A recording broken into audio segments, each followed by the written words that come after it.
Since he first showed up in the Sabodi arc, it was clear that Kizaru wasn't an ordinary character when he made a huge first impression by riding a literal cannonball to the island, and then followed this up by destroying one of Sabodi's skyscraper-sized trees with a single attack. We'd heard of Kizaru before this moment, and already knew from the Straw Hats' encounter with Aokichi that the Navy admirals were a force of nature, but even with this knowledge, seeing a character wielding power over light itself was something crazy to see in a story about pirates. And unlike Aokichi, who had just been playing around with the crew, Kizaru had come to this island on a mission to kill the Straw Hats. What Sabodi essentially hammered home was just how big of a deal the admirals really are, where it is the first arc that showed that the entire world is afraid of these men. Everyone on the island is scared out of their minds of someone messing with the celestial dragons, not because the celestial dragons themselves are scary, but because they all know that the government would call in an admiral if anyone messed with them.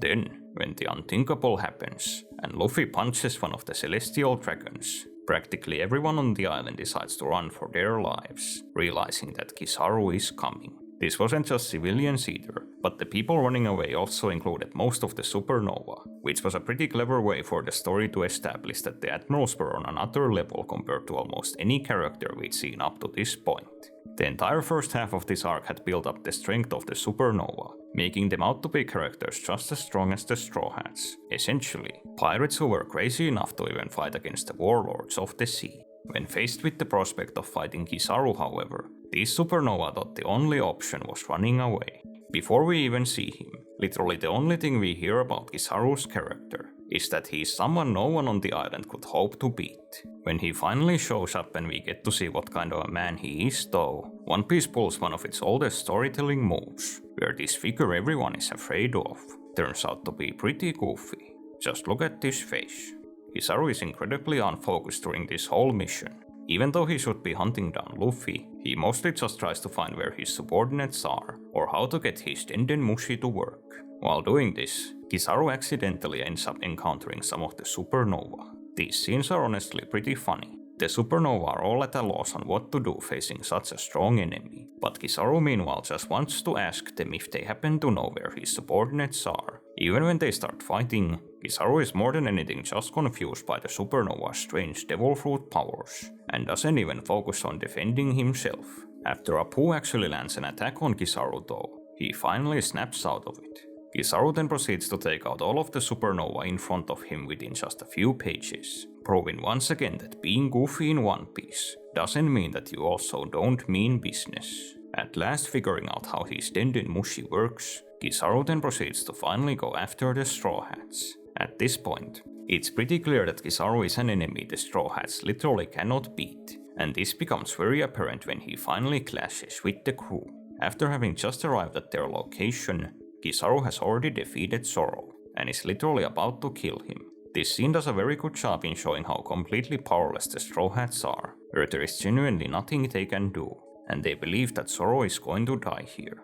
It is also pretty clear that Zoro would have died if Rayleigh hadn't arrived just in time to stop Kizaru from killing him. We even get to see the attack Kizaru had intended for Zoro blast a huge area in the distance, where if it had landed, it might have not just killed Zoro, but could have even taken out some of the other Straw Hats along with him. Rayleigh, the literal right hand of the Pirate King, and a man even other legends of this story fear, is essentially the only character in this whole arc who actually manages to put up a fight against Kizaru. Put up a fight is also a very accurate way to describe this battle. Kizaru is still perfectly capable of handling someone as strong as Rayleigh. Rayleigh even admits that he has to be 100% focused on fighting Kizaru, and can't help the Straw Hats in any other way, even though they are still being targeted by other government characters. By now, Luffy has also gotten the message. He tells his crew that they cannot beat the enemies here, and that they have to run.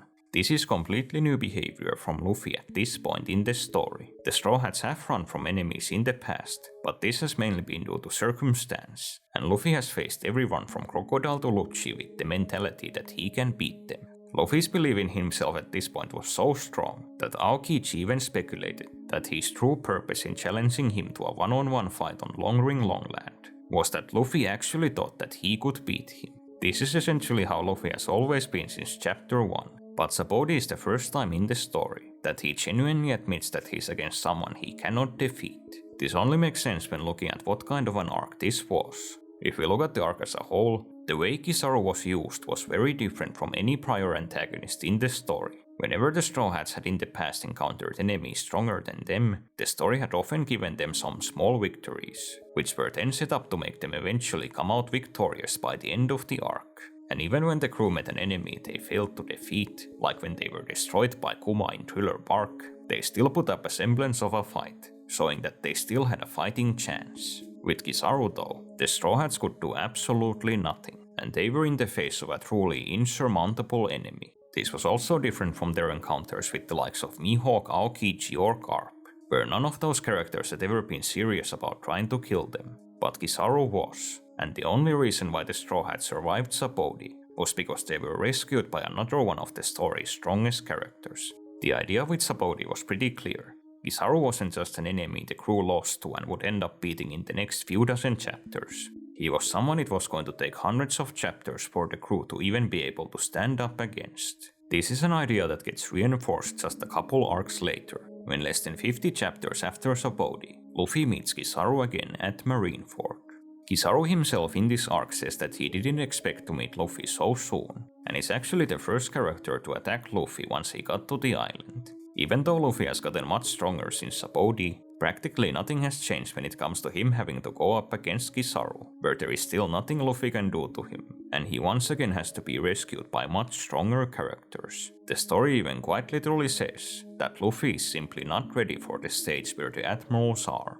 But what this arc also shows is just how high that stage actually is. If there was any doubt before, the Marineford arc makes it very clear that this goofy sunglasses wearing old man is indeed one of the very strongest characters in this whole story.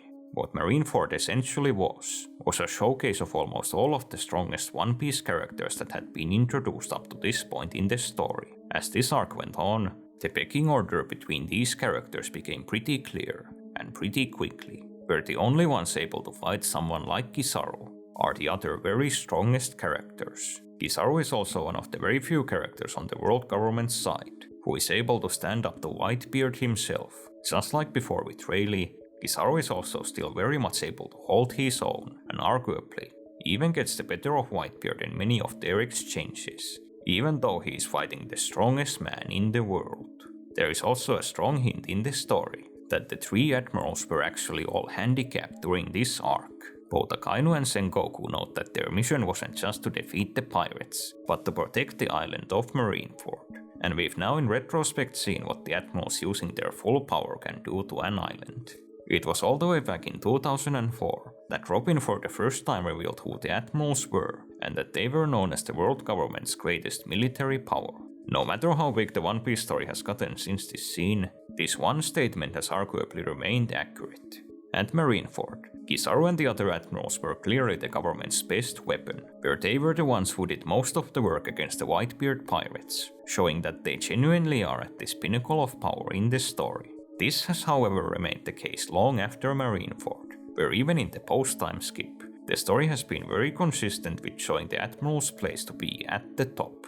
After the time skip, Kizaru's character gets essentially put on ice for hundreds of chapters. He neither appears or plays any role in most of the following arcs, and the only time we see him in over 200 chapters is in flashback. What we however find more about in this period is the status of the admirals in this story. What the post-time skip essentially started doing was building them up as these final boss characters of the whole story, and the arc that really started doing this was Dressrosa. This arc first brought up the idea that to surpass Goldie Roger's legacy, Luffy would need to beat both the 4 emperors and the 3 admirals, where if he managed to beat all of these characters, Luffy would be seen as the undisputed strongest person on the seas. This was an idea brought up in Luffy's fight against Jinchao, where Jinchao was someone who'd lived through Roger's era, but this quote was clearly more than just a random opinion of one character, as Luffy himself took these words to heart. At the very end of Dressrosa, Luffy repeats Jinchao's exact words, saying that he could never be the Pirate King if he didn't beat each and every Emperor and Navy Admiral.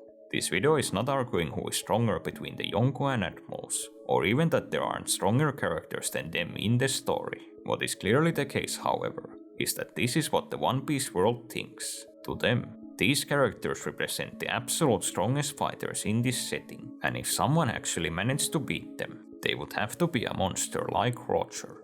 As it happens, this is also one of those moments in One Piece where Luffy's words turn out to be prophetic, and not long after Dressrosa, he'd get his chance to face off against the strongest people on the seas, including Kizaru. Over 1000 chapters into the story, Luffy personally finally reaches this top level of power in the Wano arc, where he was able to defeat an Emperor of the Sea in Kaido and become a pirate emperor in his own right. As it turns out, Luffy's next big fight after Kaido also ended up being against his old nemesis, whose level Luffy had been trying to reach for the last 500 chapters. Luffy and Kizaru finally have their long overdue rematch on Egghead, but very interestingly, this fight could in many ways be seen as proof that Luffy had actually surpassed Kizaru. Kizaru is able to put up a good fight against Luffy, and this in itself is very impressive, as Luffy himself is now a literal emperor. But while Kizaru and Luffy have a somewhat even back and forth, Luffy does ultimately get the best of Kizaru, where he takes him out of commission during their fight and knocks him out of the arc. When the arc was still ongoing, this could very well have looked like the curtains for Kizaru's character in the story. Luffy had seemingly done what he had promised to do all those years ago, where he had both beaten an admiral and personally surpassed Kizaru. Something was however still off about this conclusion, as there were a lot of moments in this arc where Kizaru did not act like he had in prior arcs. Months after the Egghead arc had finished, Eiichiro Oda himself chimed in on Kizaru's role in the arc. Oda all but literally stated that Kizaru did indeed have ulterior motives during the Egghead mission, and that he'd actually secretly helped the Straw Hats by in the middle of their fight feeding Luffy and giving him a chance to recover. While there had been fan speculation about this before, this confirmation from Oda essentially put all of Kizaru's actions in the arc in a new light. In this light, I think Kizaru on Egghead was mainly trying to do two things: to let Vegapunk escape, and to somehow do it without letting the government know that he had betrayed them. In other words, I think Kizaru literally wanted Luffy to succeed in escaping the island with Vegapunk, but he couldn't make it look easy, and this actually explains a lot of his other suspicious stunts during the mission. Kizaru struggles a lot in taking out Vegapunk throughout the arc, where no matter what he does, every attempt he makes weirdly ends up failing. However, immediately after Saint Saturn has stabbed Vegapunk through the chest later in the arc, Kizaru is able to immediately land a clean hit on Vegapunk. In retrospect, I think Kizaru was deliberately not trying to kill Vegapunk before, and that he only decided to do it after Saturn had already stabbed him. At this point, Vegapunk had gotten a mortal wound, where it is very likely Kizaru simply wanted to put his friend out of his misery. If Kizaru was indeed playing both sides during this entire mission, things get very interesting regarding his role in the future of the story. If Kizaru in Egghead genuinely was trying to help Luffy, it means that even now, over 1000 chapters into the story, we've yet to see Borsalino show his full power. This does not even necessarily have to mean that Kizaru is still even stronger than Luffy. It only means that his display in the Egghead arc is evidently not his true limit, and that this is something that he will only show later on in the final saga. I've now also gotten to the big question of this video, which is Kizaru's role in the endgame of One Piece. What I've been trying to do with this video is really emphasize that this genuinely is the likely reason why Kizaru's character even exists. From the start, everything about him has just been set up, where he is on purpose being kept in the back, and the story has deliberately only given us glimpses of his full potential.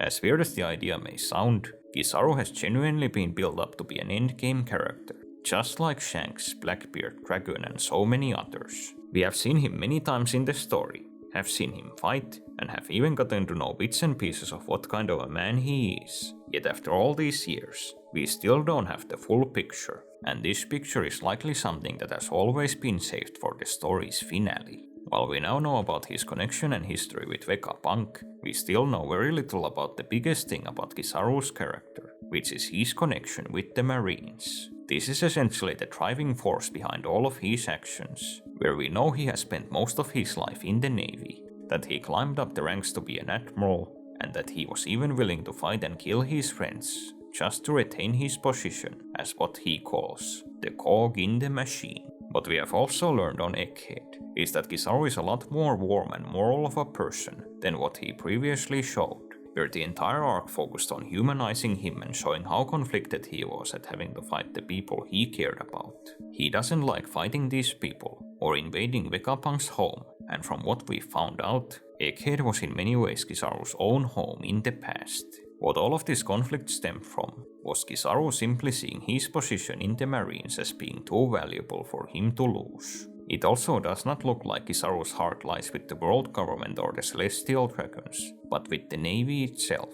While it's never been focused on too much, there are several scenes throughout the story that show Kizaru being a very responsible commanding officer. He treats his men well, and he both tries to protect them and do what's best for them. This isn't just during combat either, and I think one of the most telling scenes is on Egghead. While Saint Saturn enjoys his meals in the privacy of his cabin, Kizaru eats his meal on the deck with the rest of his men, showing that he very much sees himself as one of them.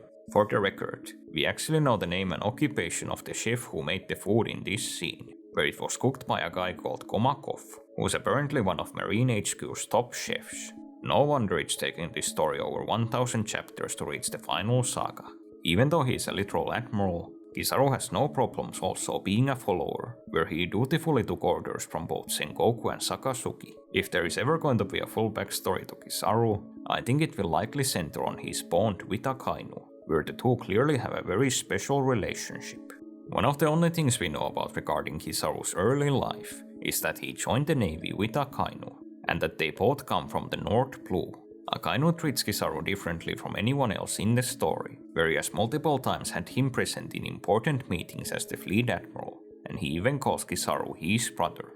Kizaru is also to date the only character Akainu has ever apologized to, which, knowing how Akainu treats everyone else who goes against him, to me speaks volumes. I think this is what Kizaru's role in the story will ultimately be about, where the Marines are said to be a huge faction in the final war, and you can count with one hand the amount of Marines who are as important as Borsalino. Clearly, there is going to be some kind of schism between the Celestial Dragons and the Navy before the end. Once the Marines see how much of a threat the government is to the world, they could very well turn on them en masse, where most of the Marines we've seen in the story are good people who wouldn't condone a global genocide. Even though Kizaru began the story by accidentally destroying a national landmark, he also very clearly does care about the world and the people in it. In Kizaru's very first scene in the post-time skip, we see him reacting to reports of Weevil's rampage, and Kizaru shows legitimate concern about the death of civilians. It's not impossible for Kizaru to stick by the world government to the end, but most of the build-up with him is genuinely pointing to him defecting. However, while this takes nothing away from the depth of his character, the one thing I've tried to focus on in this video is that the big role Kizaru is going to serve in the endgame is in combat. This is really the thing that's been set up since Kizaru's name was first uttered in the story, where he's one of the absolute strongest characters in all of One Piece, with over 2 decades of consistent build-up for his power. He's one of the most experienced Devil Fruit users in the whole setting, where he seemingly had his fruit for a very long time, and he has in particular shown himself to be one of the most versatile Logia users, making Kizaru one of the story's most likely picks for a character with a Logia awakening. I think this is also what should make Kizaru really stand out in the final war. I personally believe that Kizaru will be one of the characters the story will in the future use to display just how powerful pure Devil Fruit might can be. Kizaru is one of the very few strongest characters who is not confirmed to have Conqueror's Haki, yet is still able to keep up with everyone else at the top.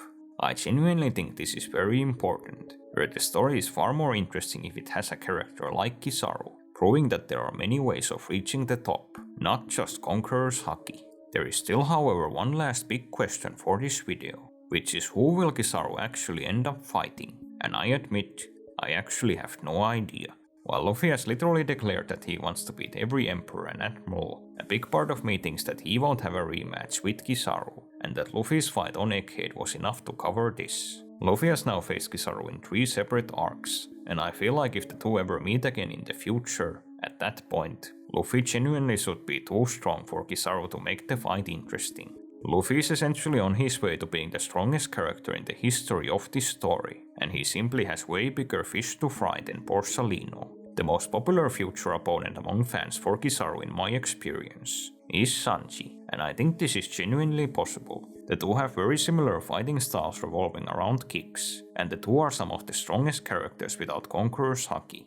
And they've also now literally clashed on Egghead, where Sanji clearly impressed Kizaru. I have no problems with this fight happening, but one thing I would like to add is that these seemingly obvious matchups don't always end up happening in the story. Sometimes there is such a thing as too obvious when it comes to the question of who fights whom. Let's take Brook for example. During Whole Cake Island, there was actually a ton of fan expectation for him fighting Baron Tamago, where just like Sanji and Kizaru, there were a ton of similarities between these two characters. Yet, the one who ended up fighting Tamago was instead Pedro. After this, the next popular matchup idea for Brook was Smoothie, where Brook was seemingly a good counter to her abilities, and the two were involved in the same subplot. However, this fight never happened either. Who did Brook fight instead then?